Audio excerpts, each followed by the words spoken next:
السلام علیکم دوستو، جو والدین اپنی اولاد کو 7 سال کی عمر میں نماز کی پابندی کی عادت کروانا شروع کرتے ہیں یہ اور ان کو قرآن مجید کی تعلیم دیتے ہیں، کلمہ سکھاتے ہیں اور نماز پہ خاص کر اس کو توجہ دلاتے ہیں۔ جب والدین خود گھر میں نماز پڑھیں تو لازمی طور پہ اولاد بھی ان کو دیکھ کے اسی طرح ہی وہ نماز پڑھتی ہے۔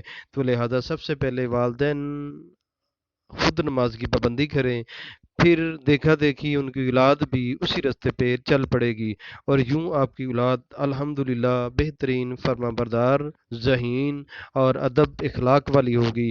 ان کی طبیعت میں نرمی ہوگی، مزاج میں غصہ نہیں ہوگا، چڑچڑاپن نہیں ہوگا، اور یوں آپ اپنی اولاد کو ایک بہترین زندگی میسر آئے گی، اور آپ کو بھی ذہنی اور دلی سکون میسر آئے گا۔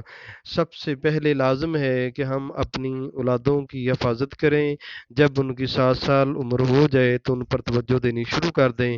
10 سال کی عمر کے بچے کو مسجد میں بھیجنا چاہیے، یہ نبی کریم صلی اللہ علیہ وسلم کا ارشاد پاک ہے۔